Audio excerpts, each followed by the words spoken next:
Hey, what's up guys, welcome to a new video. Today we are going to be retouching this particular image, but what I want to show you guys real quick is a few other ones that I've done. So this is one, but this is before and after of this image. As you guys can see, we did not do too much, kept everything looking nice and natural.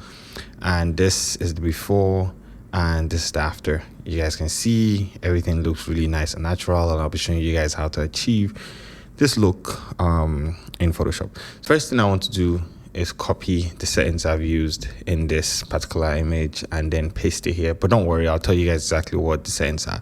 So for the most part, what I did was here on my levels, looks like a histogram. What I did was that I dragged in my whites. If you guys can see, if I turn on my exposure one, and you can see I have some places that are blown out, but nothing too crazy. So I just dragged in my whites and then I crushed my blacks by dragging this in. If you know anything about your histogram, you know your whites are on your your right, your midtones in the middle, and then your shadows on the left.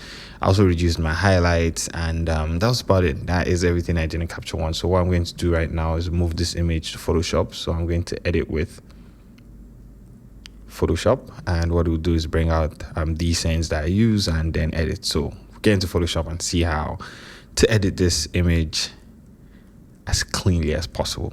Okay, so now we are in Photoshop. By the way, I have a behind the scenes of this photo shoot coming soon, so maybe sometime next week I'm going to drop the behind the scenes. If you guys want to see exactly how I lit this, I'll be showing you guys. If you look at the eyes now, you can see, you know, you can see some octa boxes there, but hey, you know, I'll be showing you guys exactly how I edit this image. Now, typically what I'll start with doing is duplicating my image. So that's Command J, Control J on PC, and then I will go for there.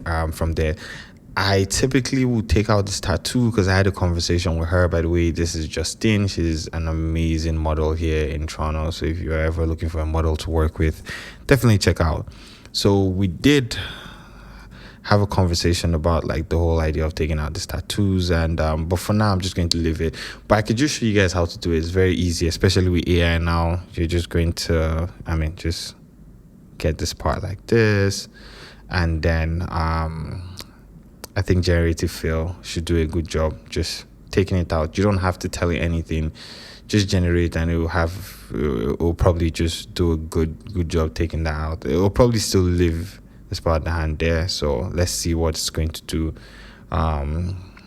Yeah, but for the most part I'm probably just going to leave it, because at the end of the day I'll just crop this part in the image out, and I'm not going to use that part because I'm really focusing on the face. As you guys can see, it did a good job. Let's see what this looks like.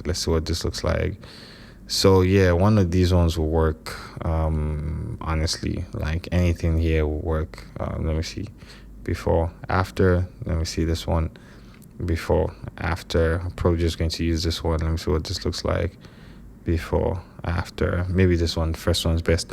So yeah, so what I'm just going to do is Command E and just save it. But typically I'll never bother about that. I'll just leave it alone, because I'm probably just going to crop that whole part out, and that part is probably just going to give me a lot of trouble trying to fix and just make it a little brighter. As you guys can see, this part just looks a lot darker than every other part of her body, so that's just going to take a lot of I'll probably say micrododging and burning.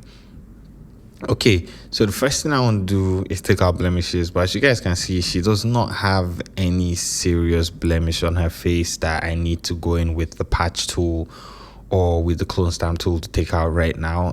Maybe just this strand here that I can see and nothing else. So what I'm going to do is just run my beauty retouch action. If you do not have my pro retouching pack, I can't say any more than I have in the past. Definitely check it out. I feel like it will 100% improve your retouching. So if you're somebody that is struggling with retouching, it will improve your retouching. If you're somebody that already knows how to retouch and you're just looking for something that will speed up your workflow, this will definitely take you to the next level when it comes to speeding up your workflow. So I think it's probably one of the best retouching actions out there. Don't worry about all these people bragging about their panels and what it can do.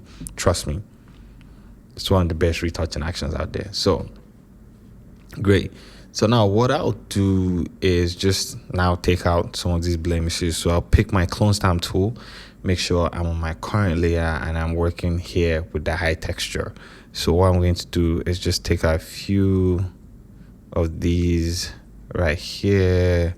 Like I said, she has really good skin, and she barely did any makeup for this shoot. You know, it was bare minimum, because we wanted to keep it as natural as possible. Yeah, so just take out some of these right here, maybe just some strands of hair here, and what else? I mean, if there's any other thing to take out, I'll probably come back to take those out.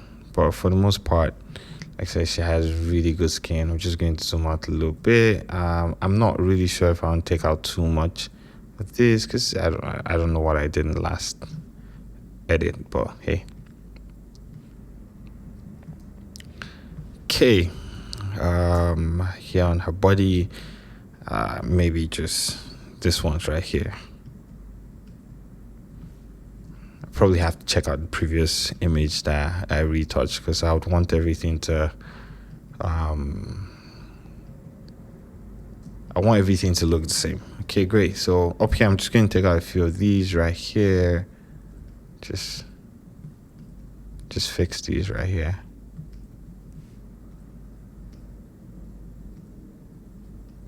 And what else are we doing? Nothing much. Maybe this.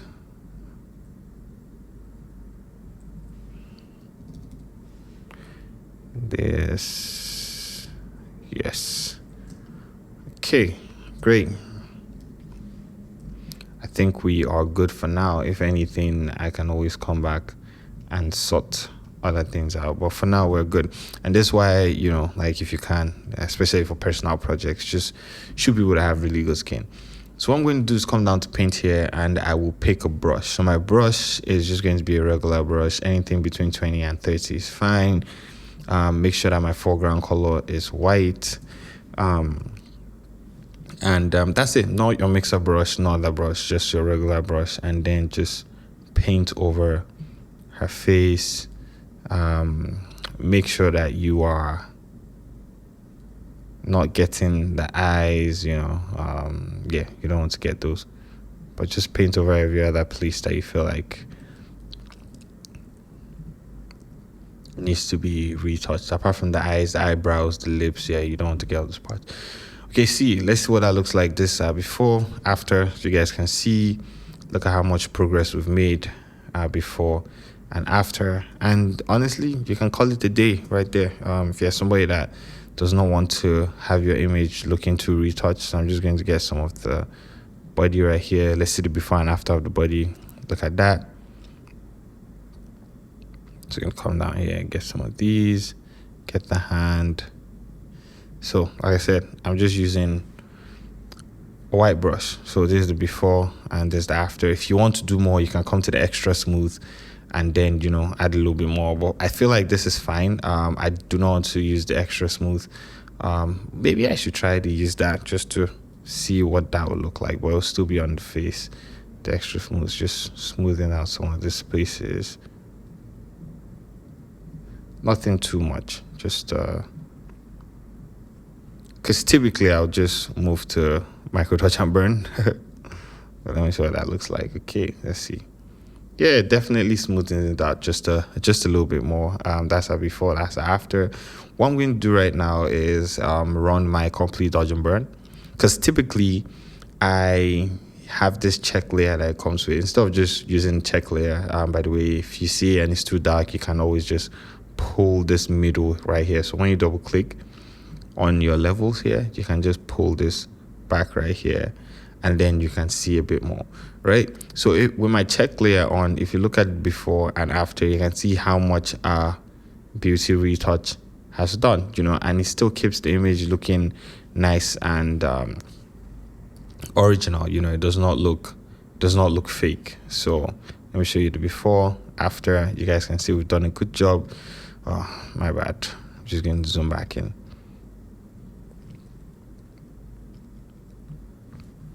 Okay, so I feel like there are a few things I need to do here, so maybe I'll just come in here and then pick my clone stamp tool, just work around here just to even those out. And if I want to, I can come here and take out some things right here on the neck, but honestly speaking, I do not mind how it looks. If anything, I am going to pick my black brush, go back here, and then just get some of it out with my black brush. Click X on your keyboard to change to black, and then just get some of this out, because I just don't like how it was looking. I will probably fix that part. So I'm going to go back to my white brush, reduce my flow, and then just paint a little bit on there. I just don't want it to look fake. I'm probably going to fix that with micro dodge and burn. There's nothing wrong with it. It's just that it's dark. Let me show you guys. As you can see right here, it's just a little bit dark right here, right? And then it's bright here, and then it's dark here. So dark, bright. So we just have to fix that up just to make it even. Okay, great. So what we're going to do right now is move to our micro dodge and burn. So with our micro dodge and burn, what we're going to do is just pick a soft white brush, take our flow to 1%, and then open our micro dodge and burn layers. Now we are using this thing, invert check layer, to look. So what we're going to be doing is anywhere that you can see that it's dark, you're just going to use the burn tool to burn it. And anywhere that you can see that it's bright, you're going to use the dodge tool because it's inverted. That's all you need to know. And if you are, like, let's say we're burning right now, remember, soft brush, flows on 1%, and our foreground color is white. If you are burning right now, like we're going to be doing on the burn layer, if you are burning, it has to be getting lighter. That's how you know you're doing the right thing. So can you see that? See that space right here, just around here on the chin? Look at, you see how it got lighter? So if I come here and I burn some of these, you can see it's getting lighter. So what I'm just trying to do is just even out how everything looks here. One thing that I did with the previous image was just right here under her lips. I kind of just evened everything out. So I zoomed in and then used the micro dodge and burn to fix this part right here. So I keep switching between my dodge and my burn layer while I'm working, because you can't be perfect with either one. So sometimes it's just good to switch between both of them, and then just, and then everything tends to just look a lot more even than if you just do one for a long time. So right here that I worked on, show you guys the before, after. If I turn off the invert check layer right there, you guys can see the before. I know it doesn't seem like it's a lot, but after, but these things actually do count at the end of the day. They do count in how your image looks. So just tiny adjustments here and there go a long way to having your image looking fire. Now, like I said, you don't have to do the micro dodge and burn. You can just do it with the beauty retouch panel, and then you're good to go. But for me, I just like adding just a little something extra, just to make the image stand out a lot more. Another thing I was telling you guys about earlier was how this area was probably going to be pretty dark. So what I'm going to do is just pick a big brush and then just go to my dodge and just lighten up this area just a little bit, nothing too crazy, because I'll not be able to do too much. So let me show you guys what that before and after would look like. Before, after, it's probably going to be, it's going to have like a very saturated look right there. You can always reduce the saturation around this part, probably just reduce the reds around this part, but we'll get to that later. Okay, great. So at this point, I still feel like there's still a little bit more that I'll do with, the micro dodge and burn. But if you are in the situation that I'm in, I would say take your time. But at the end of the day, if it's just client work that does not have to be retouched like this, then hey, you don't have to retouch it like this. You are good to go. You probably just do your global dodge and burn, and then you are good to go. And that's what we are going to jump into right now. Told you guys, look at that right there. It was bright, but now everything's a lot more even. So at this point, you don't need to do too much. We're probably going to still fix this this coloration down here.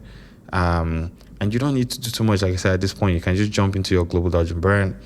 If you do get my Retouching Essentials pack, you get my complete dodge and burn. So definitely check that out.